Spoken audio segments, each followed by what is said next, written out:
नमस्कार मित्रांनो, मुरंबा या मालिकेमध्ये आज आपलं स्वागत आहे. रमा आता देवाची पूजा करत असते. रेवा आता डोळे मोठे मोठे करून तिच्याकडे बघते आणि जवळ येऊन उभी राहते. ती जेव्हा तिच्याकडे बघते तेव्हा दोघी एकमेकीकडे बघून हसतात आणि हात जोडून आता देवाला प्रार्थना करत असतात. तेव्हा रेवा म्हणते, अगं किती पण डोळे मिटून हात जोडून देवाला प्रार्थना कर, पण हे घर आणि अक्षय फक्त आणि फक्त ह्या रेवाचं होणार आहे.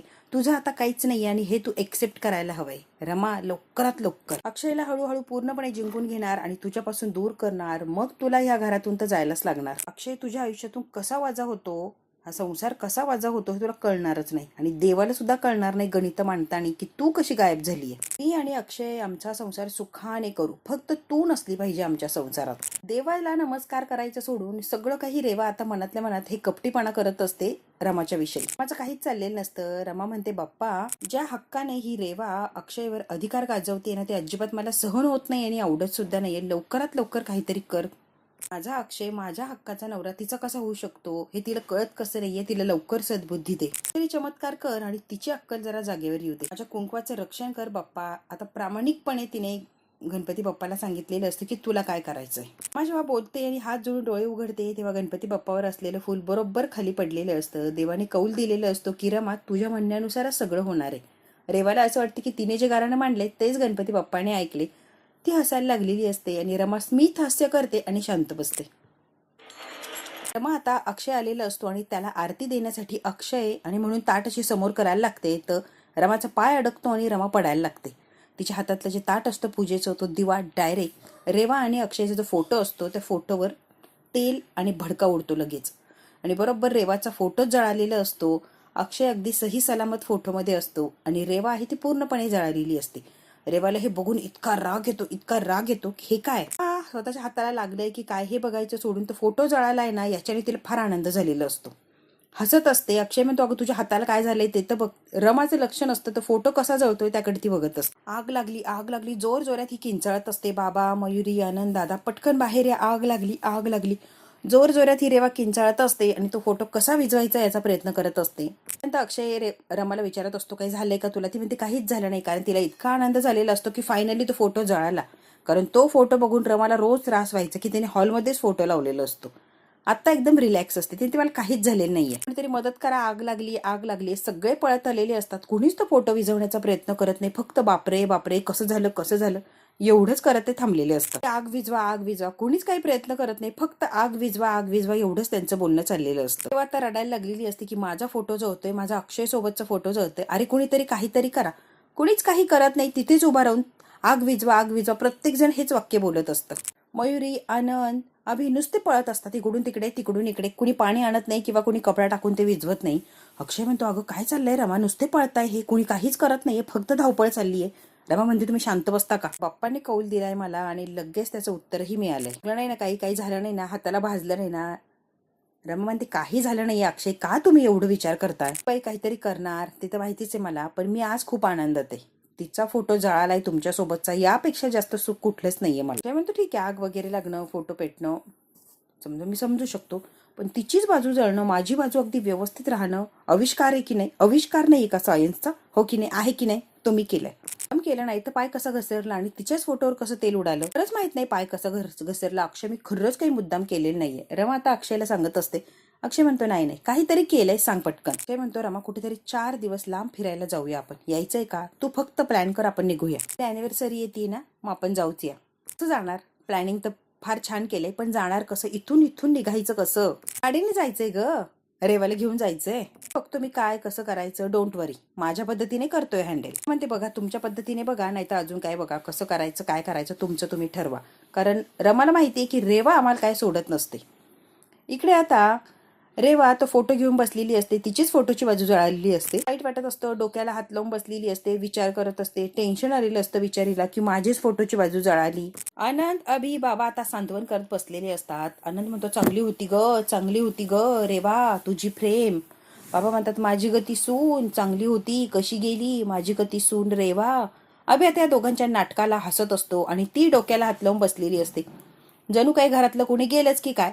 अशी त्यांनी अवस्था करून टाकलेली असते आणि ही सुद्धा खरंच तसाच सुटकी चेहरा करून बसलेली असते. म्हणतात अरे एवढी चांगली प्रेम जळाली, कसं ग बाई, प्रेम सुद्धा जळालं, तुमचं प्रेम जळालं ही सगळ्यात वाईट गोष्ट आहे. कसं रे बा तुमचं प्रेम जळालं? म्हणतो काका काका यात काहीतरी काळं बेरं वाटतं, हे साधं सुद्धा नाहीये आणि नॅचरल तर काहीच नाहीये, काहीतरी काळं बेरं झालंय रे. काय झालंय काळं बेरं शोधायला लागणार. तेव्हा अगदी डोक्याला हात लावून बसलेली असते, कारण तिला अगदी कुणीतरी मुद्दाम केलं असं वाटत असतं. हे मला काय वाटते माहिती का, रमाने हे सगळं मुद्दाम केलं असेल ना मुद्दाम. म्हणतो अभ्या काय बोलतोय, आणि हे जर मनात ठेवून केलं असेल ना तर ना काका मी आनंद आणि बाबा म्हणतात ए बाबा काही करू नको रे, काही करू नको, शांत बस, काहीच करू नको. पण रमावर आळ घ्यायचा नाही, उगाच घ्यायचा नाही. ती बिचारी असं काहीच करणार नाहीये. आभ्या गप्प बसा, तिचं नाव घ्यायचं नाही. पडता पडता वाचली बिचारी, डोक्याला छिद्र पडलं असतं तिच्या. ती का करेल असं, तिला काय मिळणार आहे असं करून? ती काहीही मुद्दाम वगैरे केलेलं नाहीये. ती जर पडली असती, डोक्याला छिद्र वगैरे पडलं असतं, तिच्या पडून जर छिद्र पडलं असतं तर कसं केलं असतं? आभ्या विनाकारण तिच्यावर शंका घेऊ नको. आनंद बाबा अभिच चांगला ड्रामा करत असतात आणि बिचारी रेवा डोक्याला हात लावून सगळं हरलंय अशी बसलेली असते. शशिकांत म्हणत असतात कसं आहे ना, रोज फरची स्वच्छ असते, हजारो वेळा ये जा करते आणि आजच बरोबर त्यांच्या फोटो फ्रेमच्या खालून घसरली आणि पडता पडता वाचली आणि दिव्याने लगेच पेट घेतला फ्रेमचा. फ्रेम जळालीच कशी, मला प्रश्न पडलाय.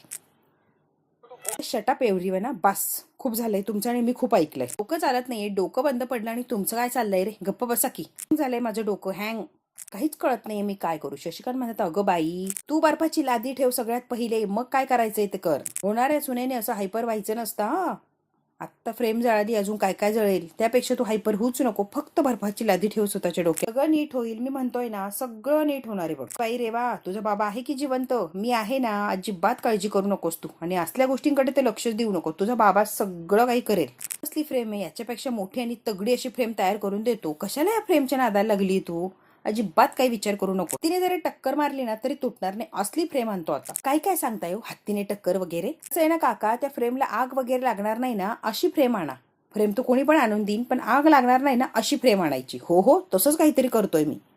आभ्या आनंद आणि बाबा तिघांनी आता हिचं डोक्याचं भरीत करून टाकलेलं असतं, इतकं हिला टॉर्चर करत असतात. आनंद म्हणतो रमा नको टेन्शन घेऊ ग रेवा. आता लगेच आभ्या म्हणतो कशाला टेन्शन घेते, काका म्हणले ना हत्तीने जरी लात मारली तरी ती फ्रेम खराब होणार नाही, असली फ्रेम आणताय, मग कशाला टेन्शन घेते तू अजिबात टेन्शन घेऊ नको. आनंद म्हणतो मग झालं तर आता बाबांनी शब्द दिलाय ना, बाबा पूर्ण करणार. रेवा म्हणते कसं आहे ना बाबा, माझ्या बाजूने फक्त तुम्ही उभे आहात, माझ्या बाजूने कधीच कोणीच उभा राहिला नाही आणि कधीच कोणी मला आधार दिला नाही. आता फक्त तुम्ही आणि तुम्हीच माझा आधार आहात. पण माझं डोकंच चालत नाही हो, डोकं बंद पडलंय बाबा. होणार रे बा, आहे ना आम्ही तुझ्या बरोबर, मग विश्वास ठेवू ना तू. म्हणतात कसं आहे ना बाळा, घराच्या आत तर खरा धोका आहे. आम्ही म्हणतो काय काका, म्हणजे अगं असं नव्हतं म्हणायचं, मला कोरड पडली ना म्हणून तसं व्हायला लागले, मला पाणी द्या कोरड पडली, ओला करू, चला चला चला. सुद्धा एका मागे एक निघून केलेली असतात, विचार करत डोक्याला हात लावत. रेवाज बिचारी तिथे बसलेली असते, तिला फार वाईट वाटलेलं असतं की माझा आणि अक्षयचा फोटो कसं जळाला. आता परत त्यांची मीटिंग भरलेली असते.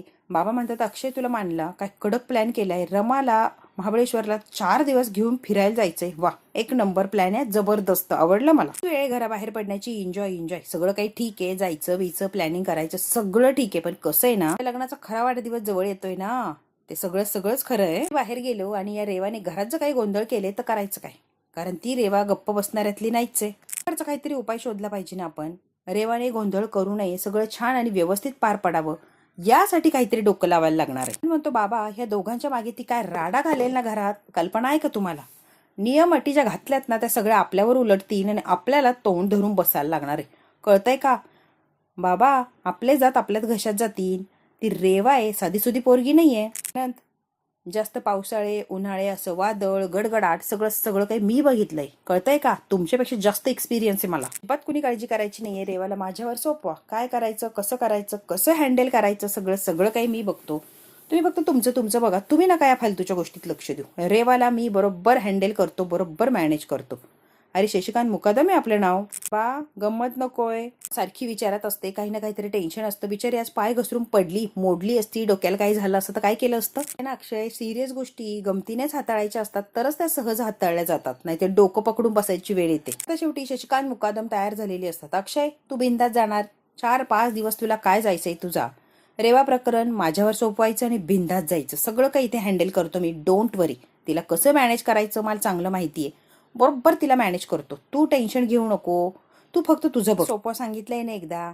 अभ्या म्हणतो मला पटतंय काका, तुमच्या हातात सगळं सोपवून द्यायचं मला पटलंय बाबा. अभ्या म्हणतो आपण डेअरिंग केलीच पाहिजे. एवढं सगळं घडलंय ना, आपण एवढे लोक आहोत, एवढे लोक आहे म्हटल्यावर ती एकटीसाठी तर आपण डेअरिंग केलीच पाहिजे ना. अजिबात तिला काय घाबरायचं बिबरायचं नाहीये.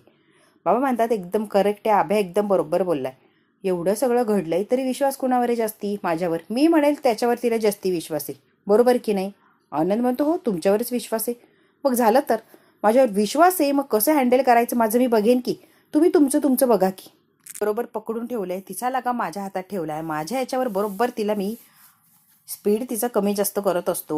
बाबा मानला, तुम्हाला खरंच मानलं. रेवाला तुम्ही मॅनेज करू शकताय म्हणजे सगळ्यांनाच. अरे मग शशिकांत मुकादम नाव आहे आपलं. त्याने सांगितलेलं असतं सगळी जबाबदारी माझ्यावर सोपवायची आणि निघून जायचं, बिनधास्त निघून जायचं. त्यांचा पत्त्याचा डाव टाकलेला असतो. अभि म्हणतो माझ्याकडे जे पत्ते आलेत ना ते सॉलिड आहे, सॉलिड. 3 गेम जिंकलेत ना लागोपाठ. आनंद म्हणतो हो 3 गेम जिंकलेत. तुमचा पत्ता कटा काका, आता आता बास.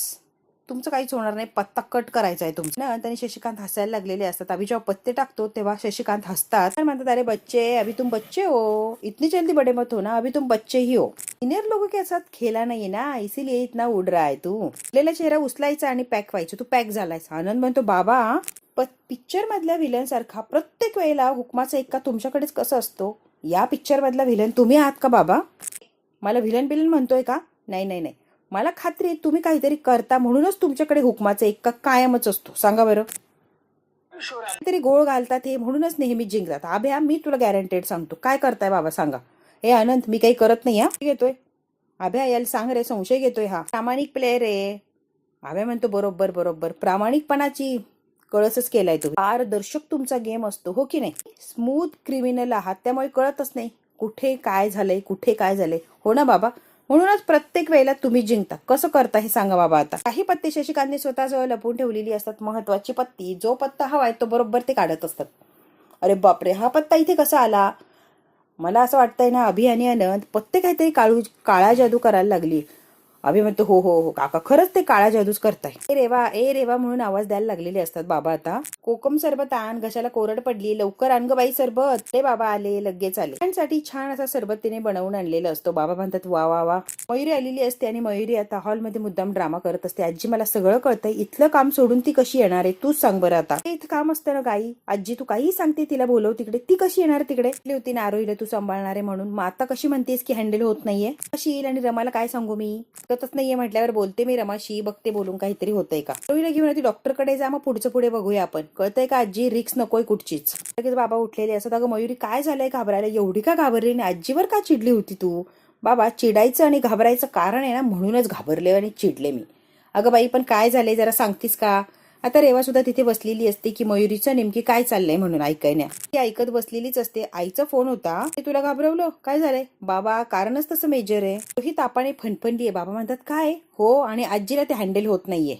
ऐकत नाहीये, आजी सोबत राहायला तयारच नाहीये. आणि रमा सुद्धा इथलचं सगळं हा राडा सगळं काही काम सोडून ती कशी जाणार आहे तुम्ही सांगा बरं. रमालाच फोन करत होती, पण कसं आहे ना आजीला असं वाटलं टेन्शन वगैरे घ्यायची नको तिला काळजी, म्हणून तिने मला फोन करून सांगितले. पण आता मला टेन्शन आलंय बाबा की मी काय करू. पण तो ती पोरगीच तशी आहे नाही का. रेवा मावशी करून आजारी पडली होती. काय रेवा मावशीकडे जायचंय? कशी आजारी पडली होती? ही आरो हीच अशी आहे. ह्या पोरीला रमा पाहिजे. रमा रमा रमा काय ह्या पोरीचं आहे ना कळतच नाही. आता आनंद मुद्दाम बडबड करत असतो, कारण ती खरंच रेवाकडे जायचंय म्हणून आजारी पडली. आता ती रमाकडे जायचंय म्हणून आजारी पडली असं हे सगळं दाखवण्याचा प्रयत्न करत असतात. आणि रेवा अगदी शांतपणे हे सगळं ऐकत असतो. काहीही फालतूगिरी अभय यांची. अभय म्हणतो कसं आहे ना आरू आहे ना, हट्ट म्हणजे कळस असतो, कळस. जिब्बात काय ऐकत नसते पोरगी. बाबा म्हणतात ते काय बोलताय रे, लहानपणा करू नका. कदम घरातली नात आजारी पडली आहे, सोपी गोष्ट नाही. आणि काय नक्कल करताय आणि काय रे तिच्यावर रागवताय तुम्ही? लहानच आहे ना ती. फक्त ती रमा रमा रमा एवढंच काय घेऊन बसलीये.